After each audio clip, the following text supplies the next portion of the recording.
We want to modernize the global governance system to be more democratic, more representative.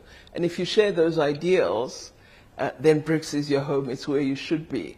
And we're thrilled that beyond the number we have now, there are many more countries showing an interest in becoming full members of BRICS and others that would like to be partner members who may participate in some of our activities and not all. So I think, today was really interesting, and I'm sure in the months ahead, we're going to get to understand each other far better than we may do now, and we'll give very careful thought to the level of expansion that we should permit. I think I want to just say that with respect to BRICS, we've always been very careful about behaving like the well-known powers of the world who tend to be anti-something and who behave as big powers that can clamp down on you. We are more positive in our intention.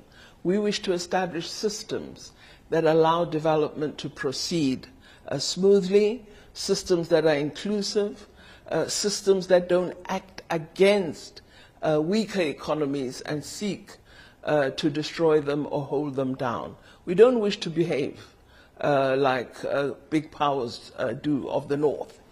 So I want to draw that distinction.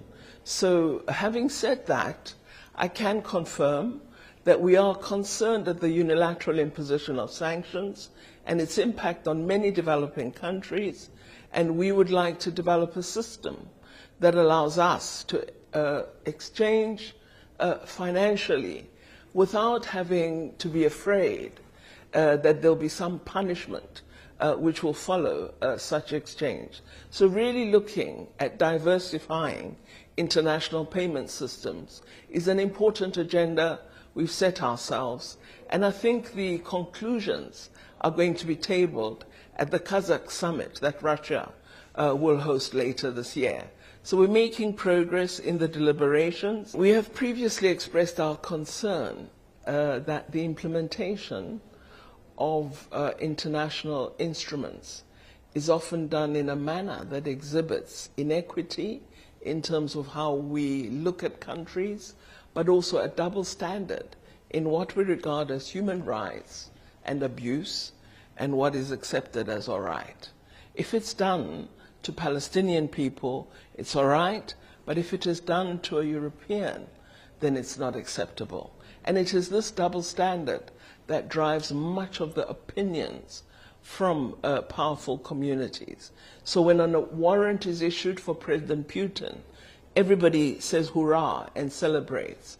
But when we mention Prime Minister Netanyahu, suddenly there's a victim and not a perpetrator. We have to apply international law equitably for everyone, so that whoever breaches it, we as the world community must agree that they'll be held to account. President Ramaphosa has maintained contact with the two leaders, leader of Ukraine and President Putin of the Russian Federation, and he's always had a very good reception from both. We would like to see the two in a room, and we're increasingly working at persuading that there should be a meeting in which Ukraine and Russia are present. We're concerned that there have been many where it is only Ukraine and other countries that are invited. We believe if we are to have a successful negotiated outcome, the two must be in the room together. Our own continent is impacted both by the sanctions against Russia as well as about the issue of food security. So peace and security are critical for Africa's progress and development, and so we must continue to be a party to these peace efforts. I'm not quite sure what it hoped would be achieved.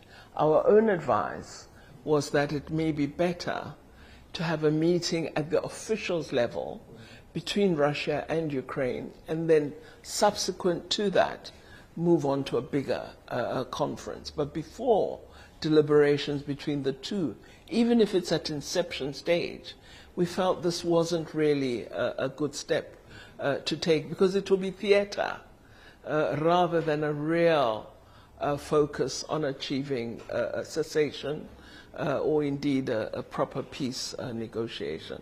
So we are concerned, and we will attend at the level of one of our advisors, but our intervention will always be that there has to be the two in a room, and greater effort must be directed at engaging Russia and ensuring that we bring the two into a space where a way forward can be mapped out.